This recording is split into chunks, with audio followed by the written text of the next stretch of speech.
Good morning, सुप्रभात, केम छो, सलाम। उम्मीद है आप सब लोग बेहतर होंगे, अपना ध्यान रख रहे होंगे। मैं बहुत खुश हूँ आज, क्योंकि कल से मुझे जब मालूम चलना शुरू हुआ कि मेरे बहुत सारे बच्चे जो है वो जो बायोमेंटस के कमांडोज हैं, जो एमबीबीएस कर रहे थे, उनमें से कई बच्चे ऐसे हैं जिन्होंने पीजी का एग्ज़ाम निकाल लिया है। ठीक है, दिलप्रीत की 1955 रैंक आई है, जो कि बहुत अच्छी रैंक मानी जाती है ऑल ओवर इंडिया में।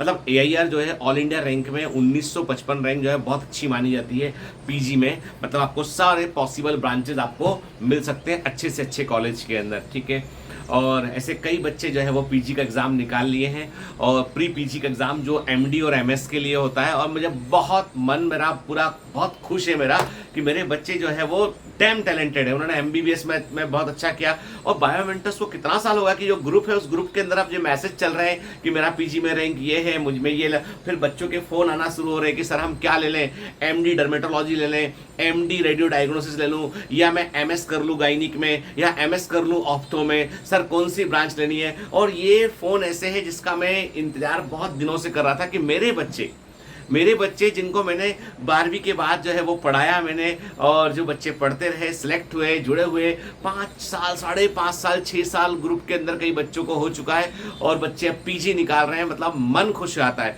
एक टीचर को, सिर्फ एक माता पिता को हमेशा याद रखना, पिता को जब बच्चे बहुत अच्छा करते हैं, पिता के लेवल से ऊपर करते हैं, पिता को बहुत खुशी मिलती है। ठीक है, माँ को बहुत खुशी मिलती है। ऐसे ही एक शिक्षक को जो है बहुत खुशी मिलती है जब उसके बच्चे आउटस्टैंडिंग करते हैं। बहुत दिल खुश है मेरा आज। ठीक है, हालांकि मैं जो बढ़िया जो गंभीर मुद्दा है वो ये है कि बायोमेंटस जो है इस साल में बहुत सारे बच्चे मुझे रिक्वेस्ट कर रहे हैं, जो एमबीबीएस में काउंसलिंग के बाद जो बच्चे गए कि सर हमारी थोड़ी सी मदद कर दीजिए।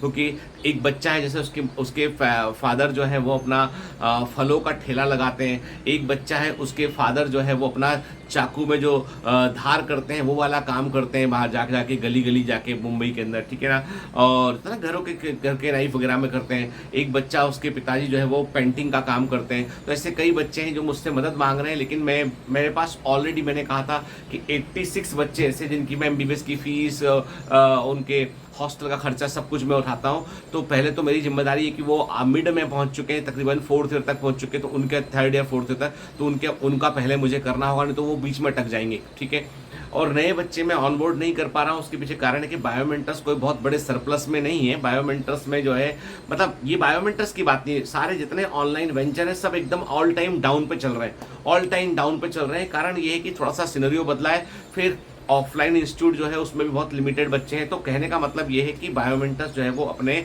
एक एक फेज से गुजर रहा है। होता ना, कोई एक फेज होता है, पर्टिकुलर फेज होता है, वहां से गुजर रहा है, जहां पर जो है मैं तो देखो, मैं सच बोलता हूँ, ईमानदारी के साथ बोलता हूँ, और मुझे किसी बात से किसी के बोलो क्या सोचते इससे फर्क पड़ता भी नहीं है।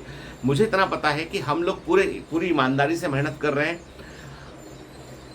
और ईश्वर हमारी मेहनत का हमको जरूर परिणाम देगा। ठीक है, थोड़ा विलंब हो सकता है, लेकिन सच्चाई जो है, जो फैक्ट है, जो क्वालिटी है, वो कभी ना कभी तो सामने आएगी इसकी। ठीक है, क्योंकि तमाम जो मार्केट फोर्सेस है उनके पास बहुत पैसा है, भर भर के पैसा है, फंडिंग का पैसा है, इधर का पैसा उधर का पैसा है। बायोमेंटस के पास जो कुछ भी है, जो प्रॉफिट है, उसने अपने प्रॉफिट को उसने जो है वो अपने ऑर्गेनाइजेशन में लगाया, और सेकंड उसने जो है वो बच्चों की मदद में लगाया। इसलिए बायोमेंटस के पास बहुत बड़ा सरप्लस कभी ना रहा है ना है।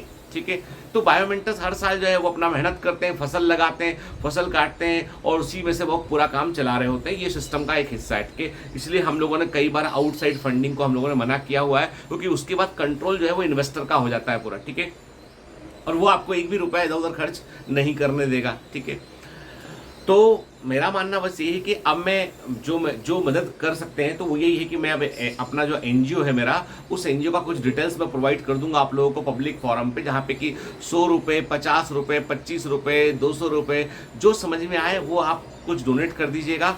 जो भी अमाउंट इकट्ठा होगा अपन किसी न किसी बच्चे की अपन हेल्प कर पाएंगे। मतलब मुझे लगता है कि यही एक लास्ट तरीका बचा है जहां पर हम किसी बच्चे की हेल्प अपने एनजीओ के थ्रू हम कर पाए। ठीक है ना, तो मैं एनजीओ का अपना डिटेल, अकाउंट नंबर वो सब शेयर कर दूंगा आपको कि, और ये भी बता दूंगा कि भाई कि यदि मान लो डोनेशन आ रहा है तो कितना डोनेशन हमारे पास आया हुआ है इसका, ठीक है। तो अपन उसको मॉनिटर कर लेंगे बेटा उसको, ठीक है। तो अभी ये कि मान लो कोई बच्चा, मान लो देखो कोई बच्चा है मजबूरी में वो कॉलेज, क्योंकि पंजाब में फीस बहुत ज़्यादा है, ठीक है। बाकी दिल्ली पंजाब पर तो कई जगह पे फीस बहुत ज़्यादा है, कि केवल एम्स में फीस कम है। बाकी पता नहीं सरकार को क्या हो गया है कि जो गवर्नमेंट कॉलेज है उनकी फीस भी लाख लाख रुपए चार्ज कर रहे हैं वो। तो अपने को हेल्प के लिए बेटा आगे तो आना पड़ेगा। 50 रुपए, चलो अपन सोच लेंगे कि डोसा खा ले, 50 रुपए 100 रुपए अपन एनजीओ में डोनेट करेंगे, ठीक है। और एनजीओ में 1280G जो कानूनी जो होता है वो परमिशन भी है उसका, मतलब वो पैसा यदि कोई बड़ा 5,000 10,000 भी डोनेट करेगा तो वो अमाउंट टैक्स फ्री हो जाता है। मतलब वो जो टैक्स रिबेट है वो अपने सीए से पूछ सकता है, ठीक है। तो वो हम प्रोवाइड कर देंगे, ठीक है। दूसरी बात ये है कि कई बच्चे मुझसे बोलते हैं कि सर एक काम करो, तो मैं एक चीज़ और करने वाला हूँ। इन बच्चों की हेल्प के लिए 2 काम कर रहे हैं हम। देखो बेटा, बायोमेंटर्स को सडनली अपन बोले कि बायोमेंटर्स में बहुत सारा बच्चा आ जाए, अचानक से हल्ला मच जाए, लाख बच्चा आ जाए, तो ये पॉसिबल नहीं है। आप खुद देख रहे हो जो लाइव ऐप में देख रहे हैं, लास्ट टाइम तक लाइव ऐप में हर दिए गए सेकंड पे तकरीबन 10,000 बच्चे प्रेजेंट रहा करते थे, है ना। आपने देखा होगा इस साल जो है 2-2.5 हज़ार के आसपास बच्चे वहाँ प्रेजेंट रहते हैं, मतलब संख्या में काफ़ी कमी आई है इसमें।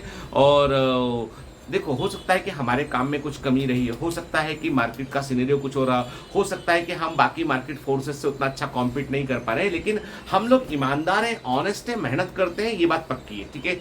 इसमें कोई जो है वो इससे कोई डिनाई नहीं करता है। जो क्वालिटी ऑफ लेक्चर्स है वो मेरा बेटा भी अब देखता है, मेरा बेटा भी अब बायोमेंटर्स के लेक्चर ही देखता है। तो मतलब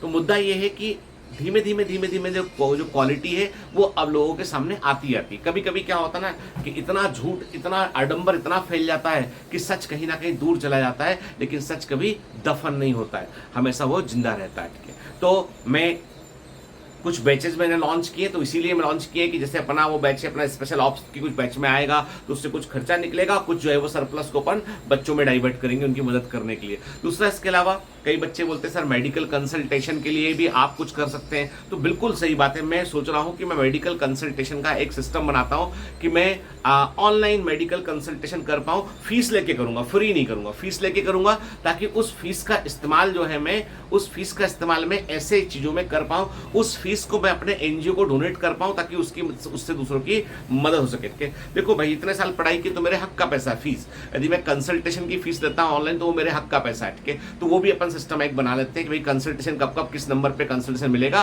तो एक बाकायदा वीडियो कॉल करके सारे का सारा कंसल्टेशन और डायबिटीज़ के लिए, और डायबिटीज़ का मैं ठीक ठाक डॉक्टर हूँ, है ना। मतलब मैंने अभी हाल ही में कई पेशेंट्स का मैंने डायबिटीज़ में जो है वो कंट्रोल किया है उनका, बहुत मतलब देखो ईश्वर की दया ऊपर वाला ही करता है, मैं तो सिर्फ माध्यम मात्र हूँ। तो वो सब करते हैं अपन, कोशिश तो करते हैं अपन कि जो बच्चे हाशिए पे हैं, जिनको दिक्कत है, उनके लिए अपन मदद कर सके, कोशिश तो करते हैं। मैं भी कोशिश करता हूँ, आप भी थोड़ा कंट्रीब्यूट कीजिए। और सच बोलूँ, यदि बायोमेंटर्स का जहाज डगमगाएगा ना और डूबेगा ना, तो मैं नहीं डूबूंगा। नेक नियति, सच्चाई, ईमानदारी, दूसरों की मदद करने का जज्बा, वो खतरे में पड़ जाएगा। मुझे ईश्वर पे पूरा भरोसा है कि ऐसा कभी होगा नहीं। आज हम स्ट्रगलिंग मोड में हैं, आज स्ट्रगल कर रहे हैं, आज इतनी लॉबिंग हो चुकी है, इस तरह का स्पामिंग हो चुकी है कि बायोमेंटर्स चाह कर भी जो है ना, हम कितना ही हम अपना हृदय निकाल के सामने रख दें तो भी उसकी वैल्यू उतनी हो नहीं रही है, ठीक है। सबका आता है, विक्रमादित्य का भी बुरा वक्त आया था, भगवान श्री राम का भी बुरा वक्त आया था, तो कभी कभी वेट फेज से आदमी गुजरना पड़ता है। मुझे इतना पता है कि फेज गुजर जाते हैं, ठीक है। We will come back with more power, more strength, ठीक है। और हम बहुत लोगों की मदद कर पाएंगे। ईश्वर से मेरा बस इतना ही आग्रह है कि ईश्वर, मुझे आपकी सिर्फ थोड़ी सी ब्लेसिंग चाहिए कि मैं दूसरे लोगों की तकलीफ के लिए मैं कुछ कर सकूं, मेरे स्टाफ के लिए, मेरे बच्चों के लिए, उनके लिए मैं कुछ बेहतर कर सकूं। चलिए, have a great day, all the best, bye bye. साथ देना बेटा।